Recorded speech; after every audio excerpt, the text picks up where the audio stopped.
আসসালামু আলাইকুম। হুজুর সাথে আমার অনেক থেকে পরিচয়। যেদিন থেকে আমার সাথে পরিচিত হয়েছে উনি অবশ্য বিভিন্ন মাদ্রাসায় কাজ করেছেন। আর আমি আমার ছেলেকেও আমার ছেলে মেয়েদেরকে হিফজ করাচ্ছি। তো আমিও মাদ্রাসাতে সংযুক্ত হওয়ার পর বিভিন্ন ক্রাইসিস দেখতে পাচ্ছিলাম আর কি। তো এই ক্রাইসিসগুলো নিয়ে আমি খুবই ফেস করেছি যে আমি একটা মাদ্রাসা থেকে আরেকটা মাদ্রাসা নিয়েছি, ওখানে গিয়ে এক ধরনের ক্রাইসিস ফিল করেছি। তো হুজুরের সাথে যে ডিসকাস করেছি এবং হুজুরের কাছে না, যেহেতু উনি মাদ্রাসায় কাজ করছেন, উনি এগুলো নিয়ে দেখলেন যে আসলে অনেক ধরনের ক্রাইসিস আছে, এগুলো ফিল আপ করতে হবে।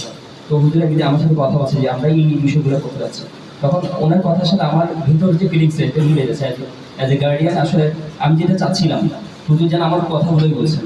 তো আমি চিন্তা করলাম হুজুর যদি এই ধরনের কিছু কাজ করেন, আমি ওনাকে বলেছি যে এই ধরনের কিছু করতে পারেন, আমি আপনার সাথে 100% আছি। এবং আমি ওনাকে এটুকু আশ্বাস করেছি যদি কখনো আপনি বাংলা, ইংরেজি এবং অ্যারাবিক নিয়ে কাজ করেন, বিশেষ করে অ্যারাবিকের উত্তর থাকবেই, ভালো একটা মশ করা হয়, ভালো একটা হুজুর থাকবে। তারপর অ্যারাবিক, তারপরে বাংলা ইংরেজির জন্য, ম্যাথসের জন্য ভালো শিক্ষক নিয়োগ দেবেন। তো আমি ওনাকে বলেছি প্রয়োজন, আমি নিজেও একজন শিক্ষক, আমি শিক্ষকতা করি পরিবার টিচার হিসেবে। আমি বলেছি যে আমি যদি সাপ্তাহিক যে ছুটিগুলো পাই, ওখানে অন্তর্ভুক্ত আমি সাথে একদিন